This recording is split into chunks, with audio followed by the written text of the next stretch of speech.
Iran पर बड़ा हमला करने के फैसले से नेतन्याहू ने पैर वापस खींच लिए हैं। इस बात की इत्तला इजरायली हुक्मरान ने अपने रहनुमा अमेरिका को दे दी है।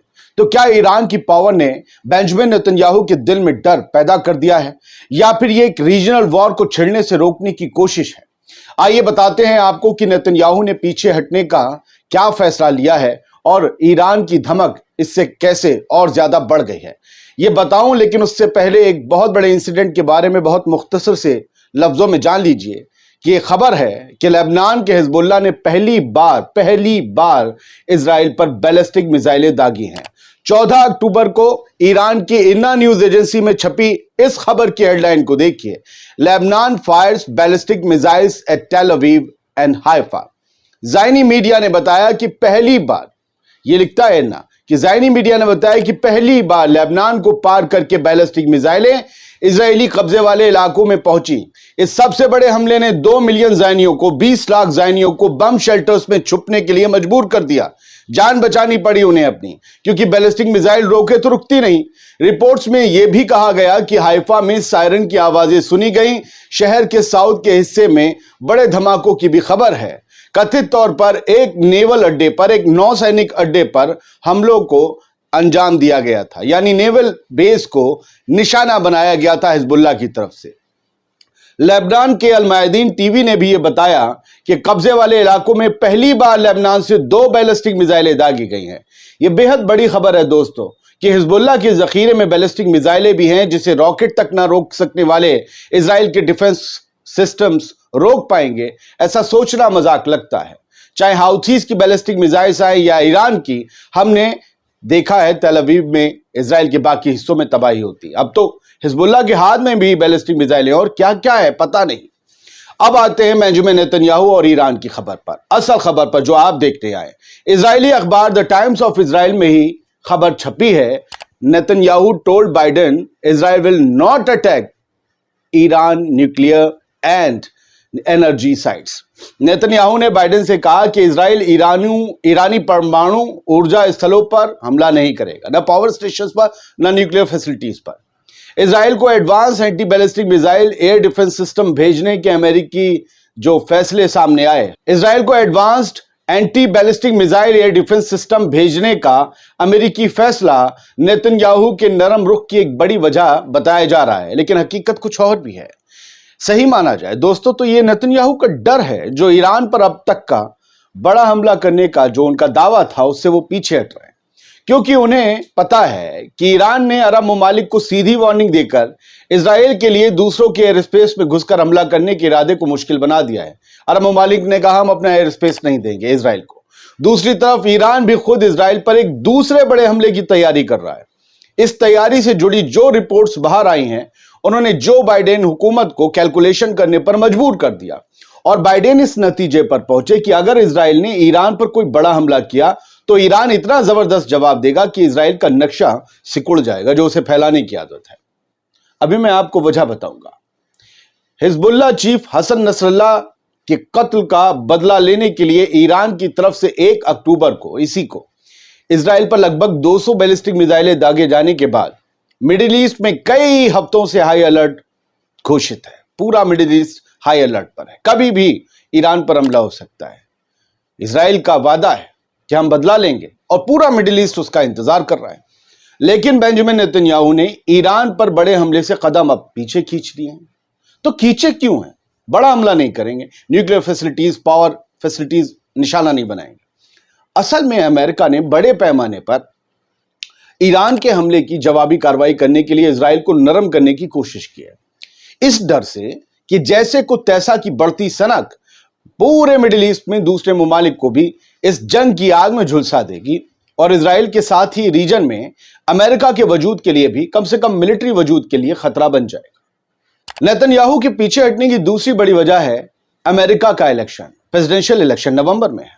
यूएस कभी नहीं चाहेगा कि इलेक्शन से पहले इजराइल को या मिडिल ईस्ट में अमेरिका के अड्डों या उसके अलायंस को, ईरान या उसके अलायंस कोई बहुत बड़ा नुकसान पहुंचाए, वरना इलेक्शन में डोनाल्ड ट्रंप खेल कर देंगे और रिपब्लिकन पार्टी जीत जाएगी।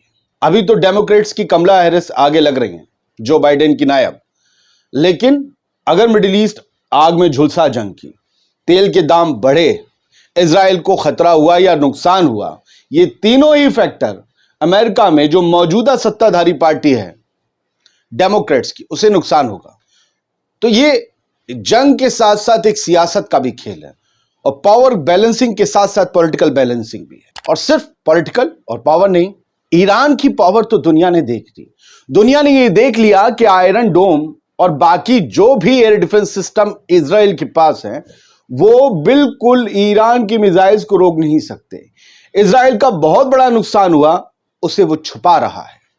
उसने कौन अपने आर्मी के अड्डों पर ले जाएगा? इतने बैलिस्टिक मिसाइल से भाड़ हुए हैं और हो सकता है कि कोई बहुत बड़ा नुकसान भी हुआ और जानी नुकसान भी हुआ, इजराइल कभी नहीं बताएगा। इसी वजह से पता चल गया दुनिया को कि इजराइल का एयर डिफेंस सिस्टम 2 पैसे का है, जिसके बारे में पूरी दुनिया में एक फिल्म बनाई गई थी। हमारे इंडिया में तो बहुत और आयरन डोम है, मोसाद है, सब फेल हो गए हैं पिछले 1 साल में। और ये और बात है, जिनसे वो लड़ रहे हैं उन्हें तबाह कर दे रहे हैं, लेकिन उनकी क्या कुव्वत है? वो लोग किन हथियारों से इजराइल का मुकाबला कर रहे हैं? एक टैंक नहीं, एक फाइटर जेट नहीं, एक सबमरीन नहीं, एक शिप नहीं, और आपसे वो मुकाबला कर रहे हैं। आप जीत जाएंगे जंग में, लेकिन लोग आपको जीता हुआ तस्लीम कभी नहीं करेंगे। वो दिन गिनेंगे इस जंग के।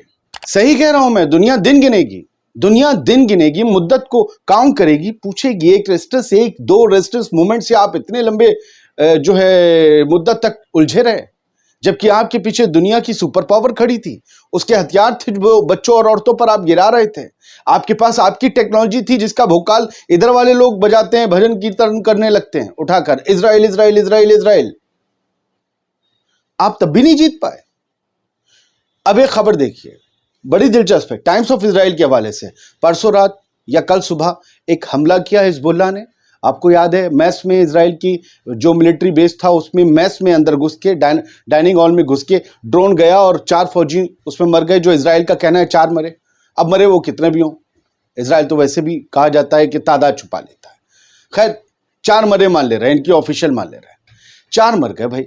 इजराइल के एतबार से बड़ा हमला था, क्योंकि इजराइल के अंदर घुस के मिलिट्री बेस में, वो भी मैस में, फौजियों को मार गया हिजबुल्लाह का ड्रोन। अब ये पता चला ये ड्रोन इजराइल के हाई फाई रडार से गायब हो गया था और फिर बाद में बहुत देर बाद आया, रडार पर वापस पकड़ में आया, तब तक देर बहुत हो चुकी थी। ये कहा गया इस ड्रोन के साथ कई ड्रोन, रॉकेट और मिसाइल हिजबुल्लाह की तरफ से दागे गए। उन्हें काउंटर करने के लिए इजराइल के एयर डिफेंस सिस्टम, इजराइल के फाइटर जेट्स और इजराइल के हेलीकॉप्टर्स लग गए। सब मार मूर कर रहे थे, सबको गिराया जा रहा था, ये इनका दावा है। इसी बीच ये ड्रोन रडार से गायब हुआ। माना ये गया ये ड्रोन भी किसी काउंटर स्ट्राइक में मारा गया, नीचे गिर गया। फिर ये रीअपियर हुआ, इसका पुनर्जन्म हुआ, टोंग टोंग टोंग करके ये जो है रडार पर बजने लगा, लेकिन फिर देर हो चुकी थी। ये गया और मारा। अब इस मामले में जांच चल रही है, प्रोब, कि ये हुआ कैसे। हम तो अपना माल ये बताकर बेच रहे हैं कि इस ग्रह का है नहीं, दूसरे ग्रह का है, हमारे इंटेलिजेंस का, हमारी टेक्नोलॉजी का माल। हमारे यहां ये सब हो रहा है। इस जंग ने कुछ किया हो ना किया हो अब तक, लेकिन इजराइल के बारे में मिथक जरूर तोड़ दिए हैं कि इजराइल अजय नहीं है, उसे जीता जा सकता है। इजराइल हार भी सकता है। इजराइल की टेक्नोलॉजी बोल भी सकती है फटे भगौने की तरह। बहुत बहुत शुक्रिया आज़ाद बुल इंडिया का ये वीडियो देखने के लिए। हेडलाइंस शो कुछ ही वक्फे के बाद आपके लिए आएगा। उम्मीद ये करते हैं आपको हमारा शो पसंद आ रहा होगा। कोशिश, और कोई गलती होती हो तो मैं माजरत चाहता हूँ। सलामत रहिए, खुश रहिए।